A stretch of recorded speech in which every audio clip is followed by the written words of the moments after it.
114문, 115문, 오늘은 요리문답을 중심으로 해서 생각하겠습니다. 꼭 필요한 내용은 본문을 좀 찾아보고 생각하겠습니다.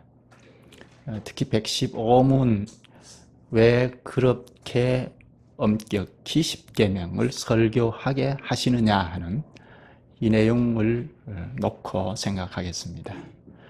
그런데 114문에서 10가지 계명을 완전히 지킬 수 있느냐 하고 묻고 없다고 하죠. 가장 거룩한 사람이라도 이제 겨우 시작했을 뿐이라고 고백합니다. 이 두 가지를 같이 생각하죠.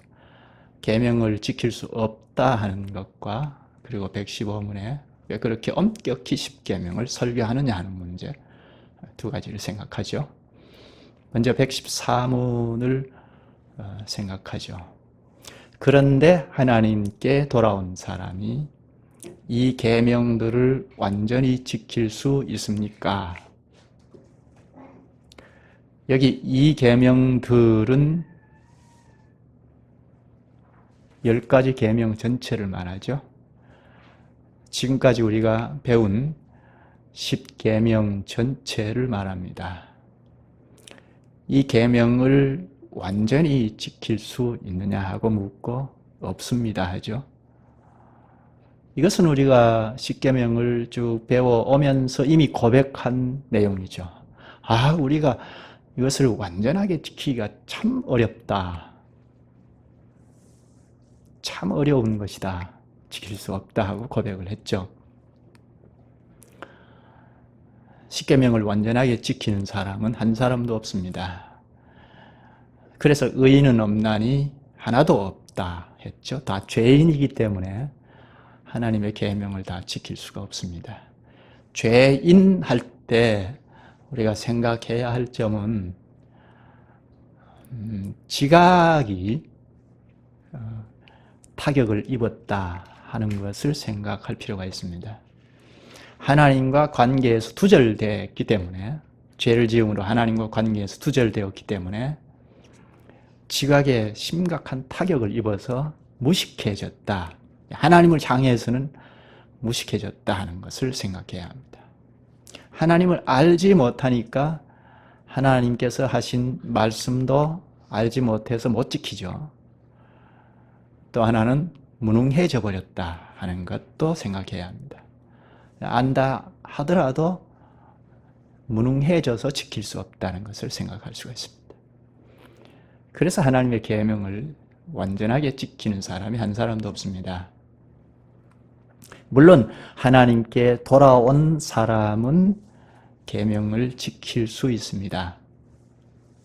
이것은 하나님께서 그리스도 안에서 새 생명을 부여해 주셔서 또 새로운 기능을 부여해 주셔서 지식이 생기고 지각의 기능이 발휘될 수 있고 또 성령의 능력을 힘입으면 지킬 수 있게 되었습니다. 그리스도의 부활의 생명에 연합이 되어서 새 생명을 발휘할 수 있기 때문에 하나님에 대해서 전에는 아무리 성경 공부를 해도 깨닫지 못했는데 그리스도의 생명이 있는 자들은 말씀을 배우면 깨닫게 됩니다. 지각에 새로운 기능이 생겨서 자꾸 깨닫게 되고 그래서 성령을 의지하면 계명을 지킬 수 있게 됩니다. 그런데 여기 완전히 지킬 수 있냐 그렇게 묻죠. 완전하게 지킬 수는 없습니다. 왜 그렇죠? 하나님께 돌아온 사람이라도 완전한 성화에 이르지는 않았기 때문에 죄의 본성이 있습니다. 악한 본성이 있어서 자꾸 장애를 입고 계명을 완전하게 지킬 수가 없습니다. 이것 때문에 하나님의 계명을 배우면서 우리가 도무지 지킬 수 없다 하고 뒤로 물러서는 사람이 있는데 그런 사람은 구원의 생명을 가진 자가 아니죠. 구원의 백성은 못 지켜서 한이다 하고 계명을 자꾸 지켜갑니다. 그런데 겨우 시작했을 뿐이라.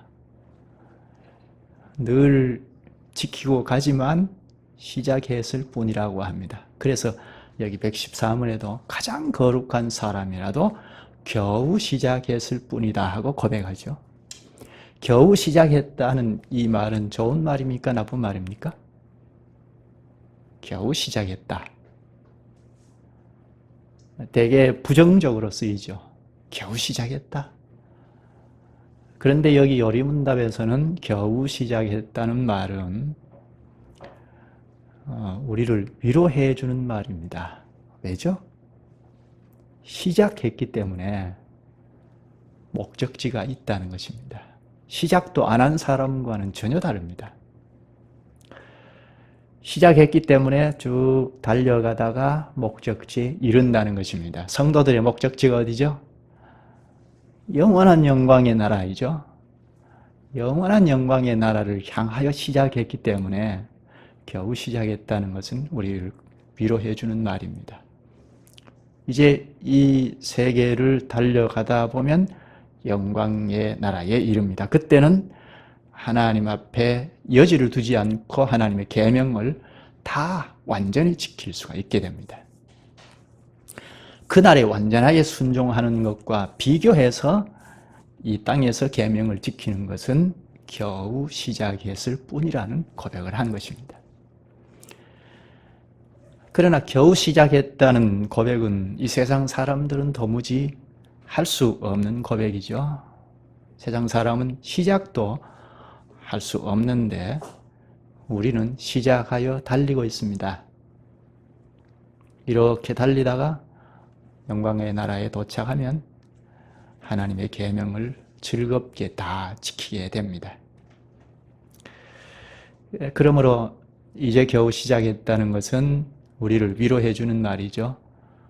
이렇게 달려가다 보면 영광의 나라에 들어간다 하는 소망을 주는 말이죠. 위로의 말입니다. 이런 위로 가운데 있는 성도는 굳은 결심으로 하나님의 일부 계명만이 아니고 모든 계명을 따라 살기 시작합니다. 이제 겨우 시작했으나 영광의 정점에 도달할 사람은 첫째, 굳은 결심으로 순종합니다. 하나님의 계명을 순종하고 살겠다는 사람은 이 길을 가면 생명이고 이 길을 벗어나면 사망이다 하는 것을 압니다. 그래서 굳은 결심으로 이 생명의 길을 걸어갑니다. 주님을 따르는 길이 생명의 길인 줄 알기 때문에 뒤로 물러서지 않습니다. 오히려 굳은 결심으로 주님을 따라갑니다. 어떤 어려움이 있고 어떤 난관이 있어도 주님을 따라갑니다. 사망의 음침한 골짜기로 다닐지라도 해를 두려워하지 아니할 것은 하나님께서 나와 함께 하심이라. 주의 지팡이와 막대기가 나를 안위하시나이다. 이제 겨우 시작했으나 둘째, 모든 계명을 따라 산다고 합니다. 일부 계명이 아닙니다. 모든 계명을 따라 산다는 것이 중요합니다. 하나님의 계명을 지키지만 자기가 이해할 수 없는 것은 그냥 안 지켜버리는 그런 것이 아닙니다. 다 이해할 수 없지만 순종하면서 갑니다. 마치 부모를 순종하는 아이들과 같습니다. 아이들이 부모를 다 이해해서 순종합니까? 그렇지 않죠. 부모를 사랑하고 신뢰하기 때문에 순종하고 따라가죠. 그렇게 순종하고 가면 아이들이 잘 되는 것을 우리 주변에서도 종종 볼 수 있죠. 그것처럼 하나님의 계명도 마찬가지입니다. 우리의 어떤 상황이나 또 성장의 정도, 수준에 따라서 어떤 경우는 주님의 계명을 다 이해할 수 없습니다. 그러나 주님을 사랑하고 신뢰하기 때문에 순종하면서 갑니다. 내가 다 알아서 순종하는 것이 아니죠. 어떤 성도가 주님의 계명, 주님의 뜻을 다 알아서 순종합니까? 모르는 것이 있어도 주님을 사랑하고 신뢰하기 때문에 따라갑니다. 주님께서 지금 순종하는 데 필요한 만큼 가르쳐 주셨으면 거기에서 순종하며 가는 것입니다. 모르는 것은 때가 되면 주께서 다시 깨닫게 하실 것이라 하고 믿고 갑니다. 내가 아는 것만 순종하겠다는 사람은 주님을 끝까지 따라갈 수 없습니다. 이제 115문을 보죠. 질문을 보면 이 세상에서는 아무도 십계명을 완전히 지킬 수 없는데 하나님께서는 왜 그렇게 엄격히 십계명을 설교하게 하십니까?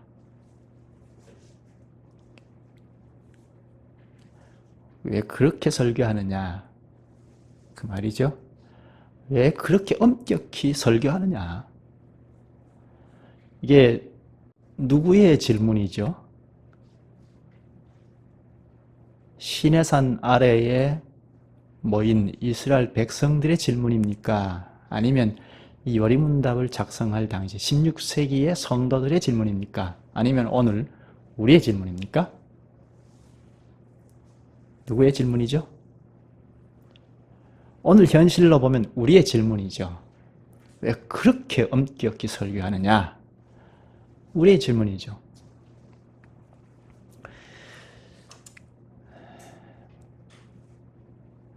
우리는 어른들은 이렇게 포장을 해서 말하기 때문에 속마음은 이렇게 숨겨놓고 있는데요. 우리 아이들 보면 쉽게 알 수 있습니다. 아이들은 정직하기 때문에 왜 그렇게 잘못한 것만 자꾸 얘기하는, 잘한 것도 많은데 하고 말하지 않습니까? 어른들을 포장하기 때문에 목사님 왜 그렇게 설교하느냐, 그렇게 대놓고 얘기하지는 않죠. 그러나 들어가 보면 아이들이 말하는 것처럼 그렇게 말하죠. 왜 그렇게 엄격히 설교하느냐, 잘하는 것도 많은데 왜 죄를 자꾸 지적에 들추어내느냐, 그렇게 말하죠. 6일 동안 이 세상에서 찌들리고 힘겨웠는데 교회에 와서까지 이렇게 죄를 지적당하고 그렇게 해야 하느냐, 좀 격려하고 위로하고 사랑해주고 인정해주고 그럴 수 없느냐, 그렇게 말하지 않습니까? 이것은 판단 기준의 문제입니다. 판단 기준이 하나님의 말씀이냐 하는 문제예요. 하나님의 말씀이면 하나님의 말씀에 비추어서 내가 죄인인가 아닌가 하는 것을 살핍니다. 그런데 판단 기준이 내가 되면 내가 위로받는가 못 받는가에 관심이 집중됩니다. 그래서 불신자들은 하나님의 말씀을 못 받죠. 또 우리는 때때로 자신을 살짝 숨기고 하나님의 말씀을 그럴듯하게 인용해서 말할 때도 있죠. 하나님은 사랑이 많으신데 왜 자꾸 죄를 지적하고 들추어내느냐. 풍성한 사랑을 가지신 하나님이신데 그렇게 나오죠. 잘한 것도 많고 그것을 지지하고 자꾸 격려하고 이렇게 인정해 주지 않고 왜 자꾸 죄를 지적하고 그래서 주눅들게 하느냐. 이게 우리의 심정이 아닌가. 이런 경우가 바로 자기 자신이 판단 기준이기 때문입니다. 요즘 교인들이 하나님의 사랑을 얼마나 남용합니까? 많이 사용하죠. 결국은 타고 들어가 보면 교회 강단에 있는 목사들 우리의 책임인데요.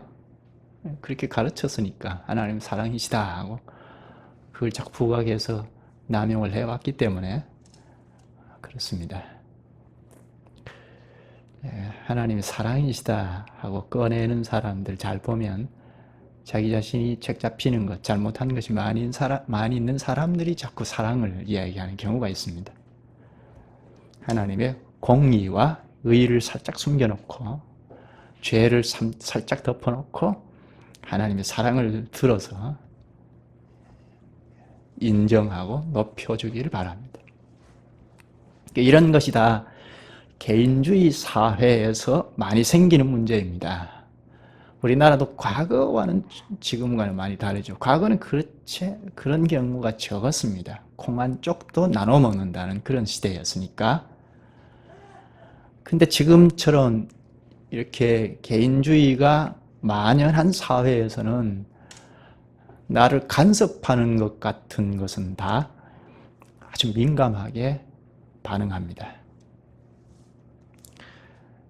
사람 자신이 무엇인가, 하나님 앞에 선 사람이 어떤 존재인가 하는 것을 생각지 않습니다. 그렇게 되면 하나님의 사랑도 의와 대립시켜버리죠.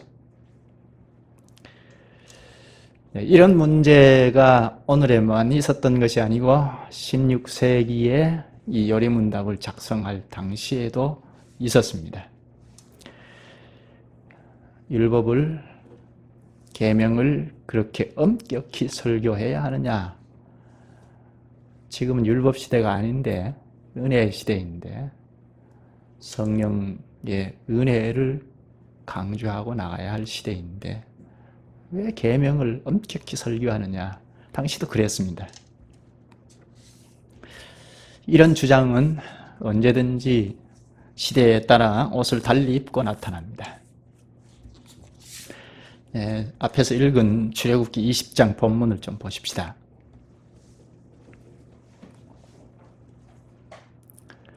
20장 1절에서 17절까지는 서론과 10가지 계명을 말씀하시죠. 하나님께서 직접 엄중한 계명을 말씀하시고, 그리고 18절부터 보십시다. 뭇 백성이 우레와, 이건 천둥을 말하는데, 번개와 나팔 소리와 산의 연기를 본지라 그들이 볼 때 떨며 멀리 서서 모세에게 이르되 당신이 우리에게 말씀하소서 우리가 들으리이다. 하나님이 우리에게 말씀하시지 말게 하소서 우리가 죽을까 하나이다. 출애굽하여 시내 산에 당도한 이스라엘 백성들 위에 하나님께서 강림하셨습니다. 그 광경은 천둥과 번개와 나팔 소리, 연기가 자욱한 가운데 강림하셨습니다. 불같이 강림하셔서, 물론 연기가 자욱한데 불같이 강림하셔서 엄중하게 직접 말씀하신 것이 10가지 계명입니다. 엄중한, 어미하신 하나님의 음성을 들은 백성들이 모세를 보고 당신이 우리에게 말씀하소서 우리가 듣겠나이다. 하나님이 우리에게 말씀하지 말게 하소서 우리가 죽겠나이다 했습니다. 하나님께서 직접 엄격하게 말씀하셨는데 그때 하나님의 어미를 본 사람들은 하나님께서 엄격하게 말씀하셨다 할 것입니다. 여기 요리문답 115문이 바로 그렇게 엄격히라는 말이 어디에서 나온 말입니까? 시내산 아래에서 나온 말입니다. 하나님께서 직접 엄중하게 10가지 계명을 하신 직후에 나온 말입니다. 하나님께서 엄격히 말씀하셨습니다. 그래서 교회도 그렇게 엄격히 설교합니다. 계명을 우리가 설교라고 했는데 설교는 하나님의 말을 대언하는 것이니까 하나님께서 하신 말씀을 대언하니까 엄격한 것입니다.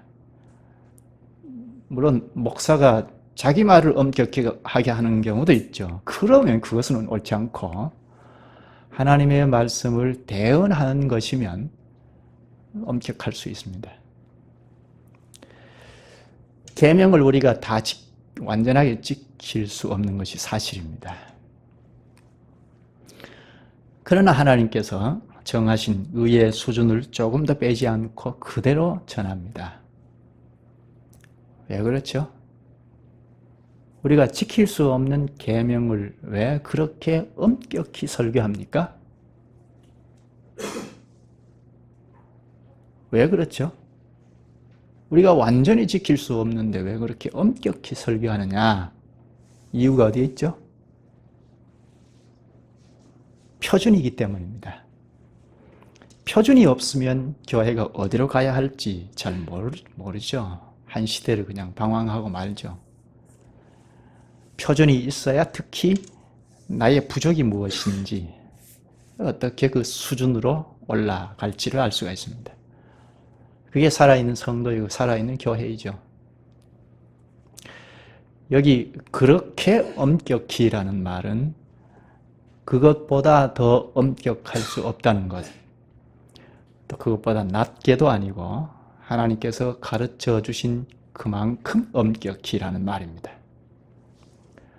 사람이 뭐라고 하는 것이 아닙니다. 거의 상관치 않고 하나님께서 가르치는 그만큼, 성경이 가르치는 그만큼 엄격히 대언하는 것, 그것이 설교입니다. 그렇게 엄격히 가르치는 이유가 무엇일까요? 한 것을 찾아볼까요? 신명기 4장입니다.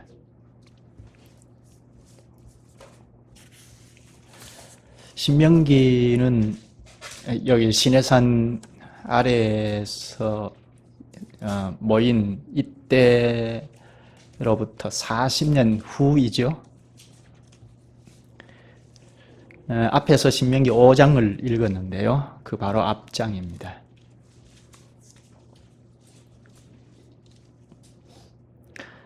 4장, 신명기 4장 찾으셨으면 10절을 보겠습니다. 내가 호렙산에서, 이 호렙산은 시내산을 말합니다. 지금 40년 전에 이야기를 지금 하고 있는데요. 모세가 이야기하는데, 내가 호렙산, 시내산에서 내 하나님 여호와 앞에 섰던 날에 여호와께서 내게 모세에게 이르시기를 나에게 백성을 모으라. 이건 회중, 교회를 말하죠. 내가 그들에게 내 말을 들려주어 그들이 세상에 사는 날 동안 나를 경외함을 배우게 하며 그 자녀에게 가르치게 하리라 하시며, 하나님께서 엄격히 설교하시는 이유는 여기 세상 사는 날 동안에 나 하나님을 경외함을 배우게 하며 그 자녀에게 가르치게 하리라 하죠. 두 가지입니다. 엄격히 설교하는 이유는 하나님을 경외하는 것을 배우게 하고 자녀에게 가르치기 위함입니다. 하나님을 두려워하지 아니하면 어떻게 되죠? 시내산 아래에 모여있던 부모들은 아마 틀림없이 자녀들에게 엄격히 가르침을 받은 십계명을 가르쳤을 것입니다.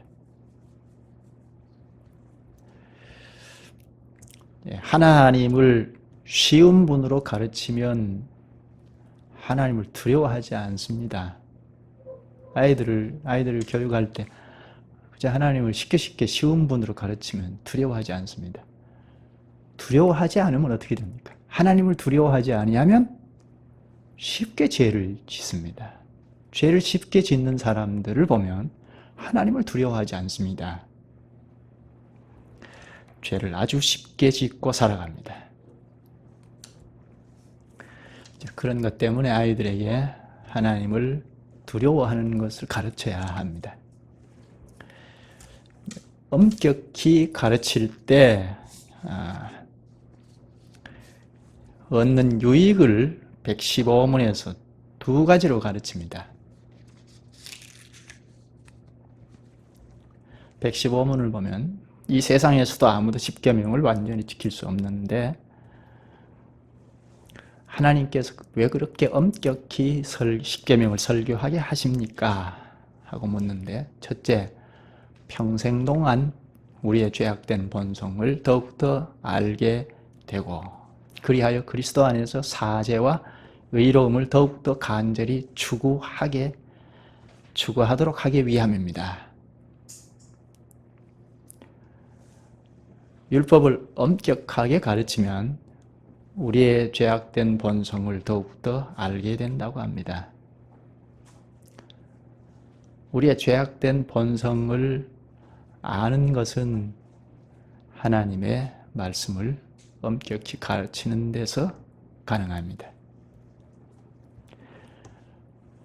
어떤 자들은 십계명을 엄격히 가르치면 사기가 떨어진다고 하는데, 그런 사람은 자기 죄악된 본성과 마주하기 싫어서 그렇습니다. 그렇게 되면 더 큰 것을 잃어버립니다. 복음 안에서 자기 죄악된 본성을 잘 알면 알수록 더 큰 유익이 있습니다. 무슨 유익이죠? 바로 뒤의 고백처럼 그리스도 안에서 사죄와 의로움을 더욱더 간절히 추구하게 됩니다. 죄악된 그 본성, 죄가 자꾸 드러나면, 자기의 죄가 자꾸 드러나면 그리스도의 은덕을 자꾸 의지하게 됩니다. 그리스도에게로 자꾸 갑니다. 죄를 깊이 가르치는 것은 좌절시키기 위함이 아닙니다. 자기 죄를 알고 회개할 때 사죄와 의로움을 덧입혀주기 위함입니다. 우리는 어떤 사람을 볼 때 분별력이 없게 되면 문제의 본질을 잘 파악할 수 없습니다. 그렇게 되면 근본 문제를 풀어줄 수가 없죠. 그래서 잘못을 지적하다가도 그만 적당하게 문제를 덮어버립니다. 적당한 선에서 덮고는 자기의 관대함을 드러내죠. 이렇게 서로의 관계를 확인하는 것에 관심을 갖는 것이 사람입니다. 그래서 세상에서는 항상 문제가 야기되죠. 적당히 죄를 덮고 관대함을 나타내려 하기 때문에 이 세상은 문제가 항상 있습니다. 그러나 우리 하나님은 능력이 많으셔서 율법으로 죄를 깨닫게 하여 근본 문제를 풀어주려고 합니다. 그래서 엄격히 설교하여 죄를 자꾸 들추어냅니다. 예수님께서도 건강한 자에게는 의사가 쓸데없고 병든 자에게라야 쓸데있나니 내가 의인을 부르러 온 것이 아니요 죄인을 불러 회개시키러 왔노라. 누가복음 5장 31절에 말씀하셨습니다. 의사가 병든 자를 위하여 일하듯이 주님은 죄인을 구원하기 위하여 이 세상에 오셨습니다. 사람들은 여러 가지 문제에 얽혀 있죠. 그런 여러 가지 문제의 핵심을 잘 아시는 주님께서 그 핵심이 죄라고 지적합니다. 오전에도 생각을 잠깐 했죠. 하나님과 사람과의 관계에서 장애 요소는 바로 죄입니다. 사람과 사람과의 관계에도 죄가 늘 장애 요소가 됩니다. 그래서 복잡하게 얽혀 있습니다. 사람의 모든 문제의 핵심은 죄입니다. 하나님을 등지고 산 죄 때문에, 하나님을 온전히 신뢰하지 못하는 죄 때문에 이런저런 문제에 얽혀서 살아갑니다. 그런 근본이 되는 죄 문제를 주께서 깨닫게 하시고 근본적인 병을 고쳐주십니다. 그리스도 안에서 사죄와 의롭다 하심을 덧입혀 주십니다. 이렇게 사죄와 의롭다 하심을 덧입혀 주시기 위하여 먼저 우리의 죄악된 본성을 폭로하십니다. 계명을 통하여 우리의 근본 문제인 죄를 깨닫고 그리스도 앞으로 가도록 하시려고 율법을 그렇게 엄격히 설교하게 하십니다. 또 하나는 115문의 둘째, 이 세상의 삶을 마치고 목적지인 완전에 이를 때까지 하나님의 형상으로 더욱더 변화되기를 끊임없이 노력하고 하나님께 성령의 은혜를 구하기 위함입니다. 한마디로 성령을 의지하도록 그렇게 엄격히 설교합니다. 내 힘으로 살지 말라는 것입니다. 사람은 율법의 요구를 다 지킬 수 없습니다. 오직 성령께서만 하실 수 있고 성령을 의지해서 지킬 수 있습니다. 그렇게 하도록 하나님께서 십계명을 그렇게 엄격히 가르칩니다. 성령을 의지하도록. 사람 자신은 계명을 지킬 수 없는 존재인 것을 지적하고 드러내어서 자신을 의지하지 않고 성령을 의지하도록 그렇게 엄격히 설교합니다. 따라서 율법은, 계명은 성령과 함께 생각해야 합니다. 우리가 계명을 쭉 배우면서도 충족이 안 된 것 중에 하나일 겁니다. 성령을 생각하지 아니하면 그렇습니다.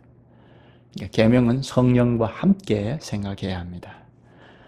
성령만 말하면 성령 하나님의 능력을 추구하기 때문에 자신은 아주 무책임한 신비주의자가 됩니다. 율법에 대하여, 계명에 대하여 무책임한 사람은 생활이 바로 될 수가 없습니다. 하나님 말씀에 무책임한 사람은 생활도 정상적이 될 수 없습니다.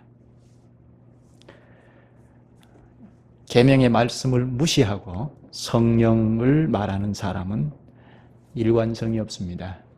성령을 통하여 가르쳐 주신 하나님의 뜻을 모르기 때문에 자기 기분이 곧 성령의 인도라고 생각합니다. 그런 사람이 있죠. 내가 기도해 보겠다. 내가 성령의 인도를 따라서 순종해 가야 하겠다고. 하지만 성령을 앞세워 놓고 하나님의 말씀을 생각하지 않는 사람은 항상 자기 기분에 따라서 그게 성령의 인도라고 말하죠. 사람의 기분은 시시때때로 바뀌지 않습니까? 어제는 이렇게 해야 한다고 했다가 오늘은 저렇게 해야 한다고 하기도 하죠. 아침에 생각과 행동이 저녁에는 바뀔 수 있습니다. 이런 집단 속에 속한 사람은 현실적인 이익이나 인간관계가 좋아서 살아갈 수 있습니다. 하나님의 율법을 바르게 알수록 성령을 더 의지할 수가 있습니다. 그래서 계명을 우리가 잘 배울 필요가 있습니다.